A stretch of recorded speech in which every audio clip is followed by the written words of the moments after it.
Muito bem, deixa eu mostrar alguns livros que chegaram aqui no canal.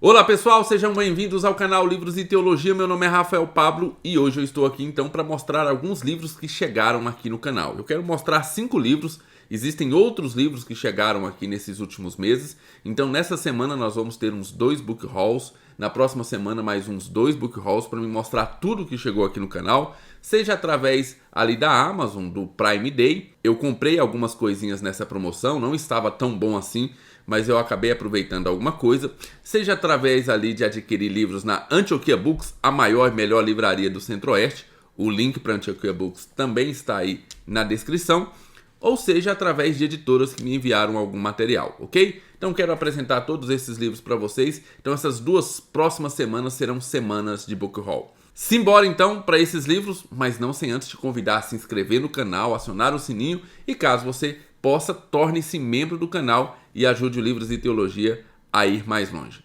Simbora! Muito bem, o primeiro livro que eu quero apresentar para vocês foi um livro que foi me enviado pela editora Batista Regular, um lançamento chamado 4 Visões sobre o Evangelicalismo. Esse é um livro bem interessante, onde nós temos no mesmo livro 4 visões a respeito do mesmo assunto. E nós temos aqui então 4 autores, o Kevin T. Bauder, o Albert Molle Jr., o John Stackhouse e o Roger Olson. Esses 4 autores se juntaram para demonstrar para vocês essas 4 visões diferenciadas a respeito do evangelicalismo. Bem, vamos conhecer cada um desses autores. O primeiro, o T. Bauder, ele é teólogo batista, já foi presidente do seminário de Minneapolis e ele vai defender o evangelicalismo fundamentalista. Essa é a defesa do T. Bauder. O Albert Molle Jr. é teólogo batista, atual presidente do Seminário Batista do Sul, um dos principais seminários ali dos Estados Unidos, muito conhecido, e ele vai representar o evangelicalismo confessional. O John Stackhouse é acadêmico da religião, lecionou em diversas faculdades canadenses e nos Estados Unidos, e ele vai defender a posição do evangelicalismo genérico. E por fim, o Roger Olson é teólogo arminiano e professor do Seminário Teológico George W. Truett, e ele irá representar o evangelicalismo pós-conservador. Então, nós temos aqui 4 visões sobre o evangelicalismo. Eu tenho quase certeza que você não sabia que existia tantas visões assim a respeito do evangelicalismo. E nesse livro aqui, nós vamos ver a diferença de cada um deles. O que é bacana nesse livro? É que não é simplesmente a apresentação da tese de cada um. Não é simplesmente eles escrevendo cada um a sua tese e pronto. Não. O livro funciona da seguinte forma. Um desses autores escreve a sua tese, escreve a sua defesa, e aí nós temos os outros 3 teólogos comentando a respeito daquilo que ele escreveu. Então, em cada capítulo nós temos a apresentação de uma tese e a apresentação dos contrapontos dessa tese pelos outros 3 teólogos. Então, por exemplo, o Albert Molle Jr. vai escrever lá sobre o evangelicalismo confessional. Aí vem o T. Bauder, o John Stackhouse e o Roger Olson fazendo críticas a essa defesa do Albert Molle Jr. Então é um livro muito interessante porque é um livro que tem 304 páginas e você já vai ficar sabendo a respeito de 4 visões do evangelicalismo. Ao invés de você ler um livro sobre cada uma dessas posições, nesse livro aqui você vai ter a apresentação dessas posições e o que é mais interessante, o contraponto feito pelos outros teólogos a essa posição. Eu gosto muito desses livros que em um livro só já me dá esses 4 pontos e melhor ainda, me dá os contrapontos a respeito daquela posição. Como eu disse, o livro tem 304 páginas e se você ficou interessado, o link está lá embaixo. Eu agradeço a editora Batista Regular que me enviou esse livro. O próximo livro é um outro livro que exigiu de mim muita pesquisa para começar a ler sobre esse assunto por esse livro. E eu estou falando de Brasil, uma História, 5 séculos de um país em construção, do Eduardo Bueno, publicado pela editora Loyola. Bem, o autor, o Eduardo Bueno, ele é escritor, tradutor e jornalista, já escreveu mais de 30 livros, entre eles uma coleção chamada Terra Brasilis, que deu a ele o primeiro autor a ficar com 4 livros na lista dos mais vendidos. Ele foi o primeiro autor do Brasil a ficar na lista dos mais vendidos com 4 livros dessa coleção.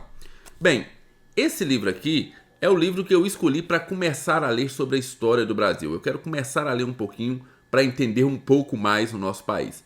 E aí eu fui atrás de alguns livros para saber por onde eu deveria começar. Fiz algumas pesquisas ali no YouTube, vi as opiniões de livros lá na Amazon, lá no Scoob, no Goodreads, e eu também estava considerando não só as opiniões, mas também eu não queria começar com um livro muito grande, eu não queria começar com um livro que fosse um calhamaço, eu queria começar com algo mais introdutório. Então, essa foi a minha escolha diante dessa minha pesquisa feita. Nós temos aqui um livro que vai contar 5 séculos da história do Brasil e ele tem 480 páginas. Se você vê outros livros da mesma categoria, eles têm muito mais páginas e são muito mais detalhados. Então, para aquilo que eu quero, pelo menos para início, esse livro aqui já é interessante. Se eu gostar dessa pegada e quiser ler mais sobre a história do Brasil, aí talvez eu vou lá para o livro do Boris Fausto ou então para aquele outro livro chamado Brasil, uma biografia. Bem, aqui atrás nós temos a indicação de diversas pessoas famosas que falam muito bem a respeito desse livro, inclusive políticos, que eu não vou dizer o nome, porque eu sei que se eu disser um nome, as pessoas vão torcer o nariz, né? Simplesmente porque não são do seu espectro político, aí torcem o nariz. Mas nós temos aqui o Walter Salles Jr., que é um cineasta, falando muito bem do livro. Nós temos a atriz Fernanda Torres, que também fala muito bem desse livro. Bem, foi a minha escolha para começar a ler sobre a história do Brasil. Esse livro é interessante porque ele foi escrito primeiramente em forma de fascículos que foram publicados em diversos jornais, como a Folha de São Paulo, Zero Hora e o jornal Extra. Nós temos aqui uma visão compacta e com bastante ilustrações e figuras e esquemas, né? Então é um livro que tem bastante informação a respeito da história do Brasil e bastante ilustração, ok? Bem, como eu disse, foi a minha escolha para começar a ler sobre esse tema. Se eu gostar, eu pego livros um pouco mais profundos. O livro tem 37 capítulos e ele começa antes do descobrimento do Brasil e vai até o governo Dilma. Ele passa pelo período colonial, as influências da França, da Espanha e da Holanda. Trata também de assuntos como escravidão, família real, independência, as revoluções, a Guerra do Paraguai. A Guerra do Paraguai é fenomenal. Estudar sobre a Guerra do Paraguai é muito legal. Tem um documentário na Netflix chamado guerrasdobrasil.doc. Se não me engano, o 3º episódio desse documentário é justamente sobre a Guerra do Paraguai. E é muito bom, muito bom. Dá uma olhada lá nesse documentário que ficou muito bom. Também fala sobre a famosa política café com leite. Vai passar ainda sobre a Primeira Guerra Mundial, a Revolução de 30, a Era Vargas, o famoso ano de 1964 e as diretas já, indo também o governo Collor, o FHC e, obviamente, Dilma, até finalizar no governo Lula. Então, são mais de 500 anos de história compilado em 480 páginas. Então, acho que para começar a ler sobre a história do Brasil, tá de bom tamanho. Você ficou interessado no livro? O link está lá embaixo na descrição e você já sabe, comprando por esses links, você ajuda o nosso canal. O próximo livro me foi enviado pela Thomas Nelson Brasil, um lançamento. Temos aqui A Escola do Messias, Fundamentos Bíblico-Canônicos para a Vida Intelectual Cristã, escrito pelo Igor Miguel. Bem, esse é um livro também interessante por causa do seu autor. Eu gosto muito do Igor Miguel, quando ele participa ali do BTcast. Ele sempre tem opiniões muito equilibradas e ele consegue argumentar com bastante clareza aquilo que ele quer dizer. O Igor Miguel é teólogo, pedagogo e mestre em letras, língua hebraica lá pela USP, e é pastor da Igreja Esperança em Belo Horizonte. Esse livro aqui, ele vai falar sobre intelectualidade cristã. Será que existe algo que nós podemos chamar de intelectualidade cristã? Se existe, qual que é a finalidade da intelectualidade cristã? Que tipo de epistemologia essa intelectualidade utiliza? Sim, esse é um livro que vai ter fundamentos epistemológicos da intelectualidade cristã. E parece ser um livro um pouquinho mais complicado de se ler. O Igor Miguel consegue explicar muito bem tudo aquilo que ele se propõe a explicar. Mas não é um livro, eu acredito, que não é um livro para iniciantes. Se você é iniciante na fé cristã, se você está começando agora a ler sobre teologia, eu não aconselho você a pegar esse livro. Agora, se você já tem costume a ler sobre teologia, se você já leu outros livros a respeito, por exemplo, de filosofia e foi tranquilo, então esse é um livro para você, porque esse é um livro que vai estudar justamente isso, a epistemologia cristã e qual a diferença de nós conhecermos com base em uma cosmovisão cristã e as pessoas que conhecem com base em outras cosmovisões. Segundo o autor, ele vai dizer que de premissa nós já partimos de lugares diferentes. Enquanto as pessoas normalmente partem da premissa epistemológica da razão, um cristão sempre vai partir da premissa epistemológica de Deus. Então são dois pontos de partidas diferentes para se conhecer alguma coisa. O cristão conhece as coisas a partir de Deus, enquanto que as outras pessoas normalmente defendem conhecer as coisas a partir da razão. Deus é o ponto de partida da intelectualidade cristã e não a razão. Eu vou trazer aqui duas indicações desse livro que eu acho bastante importante que você saiba. A primeira delas é do Pedro Dutti, que diz o seguinte a respeito desse livro. São raros os livros que conseguem percorrer de maneira didática, mas não superficial, os principais tópicos de uma disciplina, como faz essa obra. Com certeza um grande ganho para a literatura teológica brasileira. E eu trago também aquilo que o Guilherme de Carvalho disse a respeito desse livro. É um textinho um pouco maior, mas vale a pena. Ele diz o seguinte: nos últimos anos, vimos uma enxurrada de bons livros sobre filosofia, cosmovisão cristã e teologia pública. A maioria deles compartilhando o pressuposto de que o conhecimento de Deus no Evangelho exige uma epistemologia cristã. Se o conhecimento de Deus e da alma constitui um coração de nossa vida cognitiva, isso tem de fazer alguma diferença importante para a nossa teoria do conhecimento. Ou seja, Cristo deve fazer alguma diferença na maneira como nós conhecemos as coisas. O livro possui 4 seções e são elas. Deixa eu pegar aqui. Primeiro, a revelação de Deus e o ato de conhecer. A segunda seção, Escrituras e conhecimento. A terceira seção, Epistemologia sapiencial. E a quarta seção, A Escola do Messias. O livro tem 208 páginas. Fica aqui meu agradecimento a Thomas Nelson Brasil por ter me enviado esse livro. E se você ficou interessado, o link está lá na descrição. O próximo livro é uma escolha que eu fiz para estudar, para nós fazermos a live. Eu, a Renata e a Bruna combinamos de fazer uma live em algum momento desse ano sobre amizade. Então, eu escolhi esse livro aqui para começar a ler sobre o assunto. Amizade, amigos e inimigos, como identificá-los? Temos aqui textos de Platão, Cícero e Plutarco. Muito bem, nós temos aqui 3 filósofos antigos, Platão, lá do século V e do século IV a.C., Cícero, do século II e do século I a.C., e temos também Plutarco, do século I e II depois de Cristo. Todos eles falando sobre amizade. Então, como eu disse, essa foi a minha escolha para começar a ler sobre o assunto. Eu quero ler outros livros sobre esse assunto, que possui uma cosmovisão cristã, mas eu quero começar lendo esse livro aqui. Bem, os textos presentes nessa obra são: de Platão, nós temos a Carta aos Amigos. De Cícero, nós vamos ter Lélio, ou a Amizade. E de Plutarco, nós vamos ter Amigos e Inimigos, como identificá-los. E um outro texto chamado Sobre a Maneira de Distinguir o Adulador do Amigo. Eu fiquei bastante interessado nesses textos de Plutarco, porque o título são os títulos mais chamativos, né? Você vai aprender a diferir entre amigos e inimigos e também vai aprender a diferir entre amigo e adulador.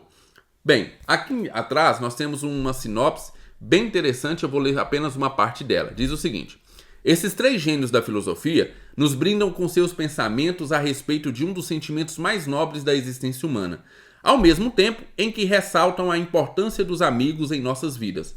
Mostram que os inimigos são aqueles que mais nos fazem crescer e aprender, portanto, nos instigam a tirar o melhor proveito dessas experiências. Olha só, a tese aqui, pelo menos acho que de Plutarco, vai ser que os inimigos são aqueles que mais nos fazem crescer e aprender. Lendo esses pequenos tratados, o leitor compreenderá melhor o mundo moderno.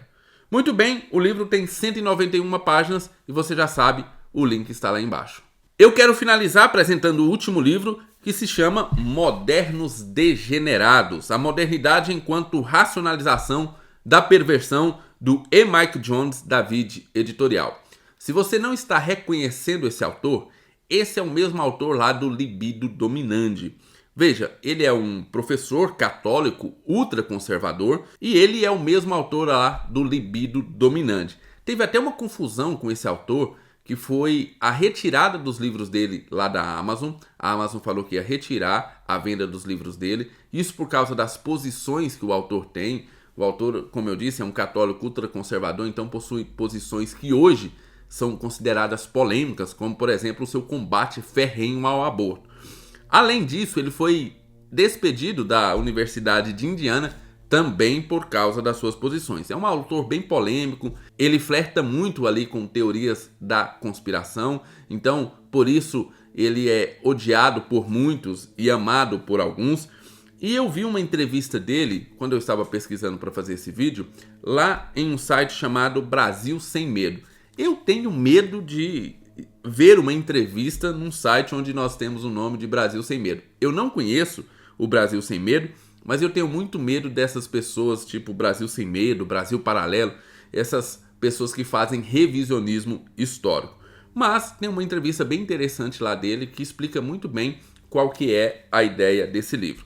A tese principal desse livro já é bem polêmica, porque o autor vai defender o seguinte: toda a nossa evolução na cultura e na sociedade foi feita porque os homens queriam continuar praticando atos sexuais ilícitos. Essa é a principal tese desse livro aqui. Traduzindo, segundo o autor, tudo que houve modernização, tudo aquilo que avançou na cultura e na sociedade foi movido por questões sexuais, por homens que queriam continuar praticando atos sexuais que anteriormente não eram lícitos e agora são transformados em lícitos porque o homem evoluiu a sua mente. Basicamente isso, ele vai dizer que tudo que evoluiu na sociedade e na cultura foi de cunho sexual, foi por causa ou foi motivado pela sexualidade.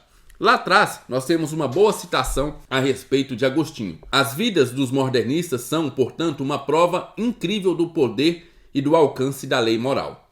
Todos que vos abandonam, disse Santo Agostinho em suas Confissões, e se erguem contra vós, somente vos copiam de forma perversa. Santo Agostinho fala de Deus e daqueles que o rejeitaram em seu tempo. Contudo, suas palavras se aplicam perfeitamente à lei moral e àqueles que a rejeitam em nosso tempo. Então ele vai falar a respeito disso, mas eu devo dizer que realmente o que me levou a comprar esse livro foi o capítulo 9. São 9 capítulos o livro, e o último capítulo, então, que se chama O Legado Duradouro de Lutero, tem um início espetacular, e foi por isso que eu comprei esse livro. Eu quero ler apenas o primeiro parágrafo desse capítulo, só para te dar uma ideia do quanto é interessante, pelo menos, o início desse capítulo. O Evangelho Maltrapilho é um livro inspirador. É possível dizê-lo olhando a parte de trás da sobrecapa. Logo acima do número ISBN e abaixo da imagem do autor, para a conveniência daqueles que desejam descobrir em qual prateleira guardá-lo, há a útil designação de crescimento pessoal inspirador. O sentido do termo inspirador tem variado com o passar das eras. Houve um tempo em que inspirador seria dizer a uma audiência que aspirasse à piedade que o Deus que o segura sobre os abismos do inferno, assim como alguém segura uma aranha ou um inseto desprezível sobre o fogo, o abomina e está terrivelmente irado. Essa era a ideia de Jonathan Edwards de como inspirar uma audiência americana do século XVIII, expressa no sermão Pecadores na Mão de um Deus Irado. Então, olha só, no primeiro parágrafo desse capítulo ele já cita ali o Evangelho Maltrapilho e Jonathan Edwards, e isso fez com que eu ficasse bem interessado a respeito desse livro. Não é um autor que eu tenho muito apreço, eu tenho lá as minhas diferenças, principalmente com algumas coisas que ele colocou ali no Libido Dominandi e tal, mas achei interessantíssimo esse capítulo, então pelo menos por esse capítulo esse livro parece valer a pena. Modernos Degenerados, a modernização enquanto racionalização da perversão, da Vid Editorial, tem 325 páginas e você já sabe, o link está lá embaixo. Pelo menos esse livro está sendo vendido na Amazon. Muito bem, pessoal, muito obrigado pela sua companhia, não esqueça de deixar o seu joinha, fiquem com Deus, um abraço e até o nosso próximo vídeo.